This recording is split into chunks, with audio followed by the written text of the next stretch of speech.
Friends, this is లిక్కీ. నేను చాలా రోజుల తర్వాత మీ ముందుకు వచ్చాను. ఎందుకంటే కుంభమేళా గురించి చాలా మంది అడుగుతున్నారు. దీని గురించి పూర్తిగా మీకు తెలియజేస్తాను. వీడియో స్కిప్ చేయకుండా చివరి వరకు చూడండి. దీనిలో మీకు ఫుల్ గా అర్థమవుతుంది. స్కిప్ చేస్తే ఏమీ అర్థం అవ్వదు. సరే, వీడియోలోకి వెళ్దామా? సాధారణ కుంభమేళా ప్రతి 4 సంవత్సరాలకు ఒకసారి జరుగుతుంది. అర్ధ కుంభమేళా అనేది ప్రతి 6 సంవత్సరాలకు ఒకసారి హరిద్వార్ లేక ప్రయాగలలో జరుగుతుంది. పూర్ణ కుంభమేళా అనేది 12 సంవత్సరాలకు ఒకసారి ప్రయాగ, హరిద్వార్, ఉజ్జయిని, నాసిక్ లో జరుగుతుంది. 12 పూర్ణ కుంభమేళా పూర్తయిన తరువాత అంటే 144 సంవత్సరాలకు ఒకసారి అలహాబాద్ లో మహాకుంభమేళా నిర్వహించబడుతుంది. జనవరి 2007లో చివరిగా ప్రయాగల్లో 45 రోజుల పాటు జరిగిన అర్ధ కుంభమేళాలో 17 మిలియన్లకు పైగా హిందువులు హాజరవగా అన్నింటిలోకి పవిత్రంగా భావించే మకర సంక్రాంతి అయిన జనవరి 15 అయిన ఒక్కరోజే 5 మిలియన్లకు పైగా హాజరయ్యారని ఒక అంచనా. 2001లో జరిగిన చివరి మహాకుంభమేళాకు దాదాపు 60 మిలియన్లకు పైగా ప్రజలు హాజరయ్యారు. ఇటువంటి సందర్భంలో అయినా ఇంత పెద్ద సంఖ్యలో ప్రజలు హాజరవ్వడం ప్రపంచ చరిత్రలోనే తొలిసారి కావడం విశేషం. మహాకుంభమేళా 2025 హిందూ సనాతన ధర్మంలో మహాకుంభమేళాకు ఎంతో ప్రాముఖ్యత ఉంది. ప్రతి 12 సంవత్సరాలకు ఒక్కసారి మహాకుంభమేళా నిర్వహిస్తారు. ఈ కుంభమేళాలో పాల్గొనేందుకు ప్రపంచ నలుమూలల నుంచి లక్షలాది సంఖ్యలో భక్తులు తరలి వస్తారు. దీనికంటే ముందు ప్రతి 4 సంవత్సరాలకు ఒకసారి కూడా కుంభమేళా కార్యక్రమాలు నిర్వహిస్తారు. అర్ధ కుంభమేళాను ప్రతి 6 ఏళ్లకు ఒకసారి హరిద్వార్ లేదా ప్రయాగ్రాజ్ లో నిర్వహిస్తారు. పూర్ణ కుంభమేళా మాత్రం ప్రతి 12 ఏళ్లకు ఒకసారి ప్రయాగ్రాజ్, హరిద్వార్, ఉజ్జయిని, నాసిక్ లో నిర్వహిస్తారు. ముందు 2013వ సంవత్సరంలో ప్రయాగ్రాజ్ లో మహాకుంభమేళా నిర్వహించారు. మళ్ళీ ఇప్పుడు 13 జనవరి 2025 నుంచి 26 ఫిబ్రవరి 2025 వరకు మహాకుంభమేళా నిర్వహించనున్నారు. జ్యోతిష శాస్త్రం ప్రకారం సూర్యుడు మకరంలోకి ప్రవేశించినప్పుడు మహాకుంభం ప్రారంభమవుతుంది. హిందూ మత విశ్వాసాల ప్రకారం మకర సంక్రాంతి పండుగ నుంచే కుంభ స్నానం ప్రారంభమవుతుంది. ఈ సందర్భంగా కుంభమేళా ఎందుకు నిర్వహిస్తారు? దీని ప్రాముఖ్యతలేంటి? కుంభమేళా చరిత్ర, రహస్యాల గురించి ఆసక్తికరమైన విశేషాలను ఇప్పుడు తెలుసుకుందాం. కుంభమేళా స్థానానికి దాదాపు 850 ఏళ్లకు పైగా చరిత్ర ఉంది. దీన్ని ఆదిశంకరాచార్యులు ప్రారంభించినట్లు చరిత్ర ద్వారా తెలుస్తుంది.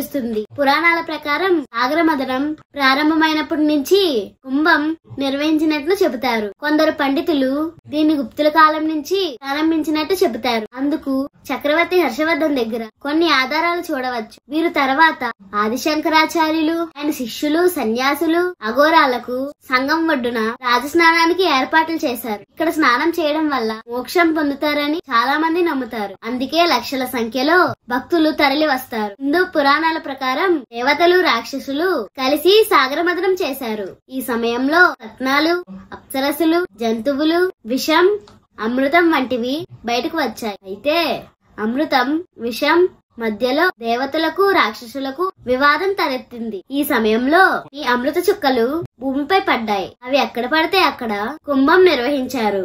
ప్రయాగ, నాసిక్, హరిద్వార్, ఉజ్జయినిలో అమృతపు చుక్కలు పడ్డాయని పురాణాల్లో పేర్కొనబడింది. అమృతం కోసం జరిగిన పోరాటం చంద్రుడు అమృతాన్ని ప్రవహించకుండా కాపాడాడు. గురువు కలశం దాచాడు. సూర్యదేవుడు కలశాన్ని పగిలిపోకుండా కాపాడాడు. శనిదేవుడు ఇంద్రుని కోపం నుంచి రక్షించారు. అందుకే ఈ గ్రహాలు కలిసిన ప్రతి సమయంలో మహాకుంభమేళా నిర్వహించబడుతుంది. ఎందుకంటే ఈ గ్రహాల కలయిక వేళ అమృత పాత్ర రక్షించబడింది. ఆ తరువాత దేవతలందరూ శ్రీ విష్ణుమూర్తి సాయంతో అమృతాన్ని సేవించారు. మహాకుంభమేళా వేళ చేసే స్నానాన్ని రాజస్నానంగా పరిగణిస్తారు. ఈ సమయంలో నదుల నీరు అమృతంతో కూడిన సమానమైన లక్షణాలను కలిగి ఉంటుందని చాలా మంది నమ్మకం. అంతేకాదు సకల దేవతలు అనుగ్రహం లభిస్తుందని కూడా నమ్ముతారు. ముఖ్యంగా ప్రయాగ్రాజ్ లో రాజస్నానానికి మతపరమైన ప్రాముఖ్యత ఉంది.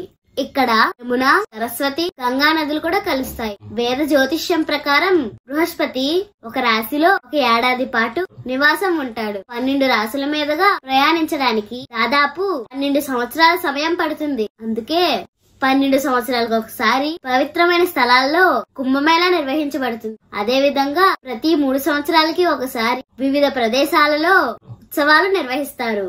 కుంభంలో బృహస్పతి మేషంలో సూర్యుడు ఉన్నప్పుడు హరిద్వార్లో కుంభోత్సవాలు ప్రారంభమవుతాయి. ఇదిలా ఉండగా హిందూ గ్రంథాల ప్రకారం భూలోకంలో ఒక ఏడాది దేవతలకు ఒక రోజుతో సమానం. దీని ప్రకారం దేవతలు రాక్షసుల మధ్య 12 ఏళ్ల పాటు యుద్ధం జరిగింది. అందుకే 12 సంవత్సరాలకు ఒకసారి కుంభమేళా నిర్వహించబడుతుంది. దేవతలకు 12 సంవత్సరాలైతే భూలోకంలో 144 సంవత్సరాలకు సమానం. అందుకే ఈ సమయంలో భూమిపై మహాకుంభమేళా కార్యక్రమాన్ని నిర్వహిస్తారు. మహాకుంభమేళాలో స్నానం ఆచరించడానికి ముఖ్యమైన తేదీలు 13 జనవరి, 14 జనవరి, 29 జనవరి, 3 ఫిబ్రవరి, 12 ఫిబ్రవరి, 26 ఫిబ్రవరి. మహాశివరాత్రి రోజు కుంభమేళా చివరి పుణ్యస్థానంగా నిలుస్తుంది.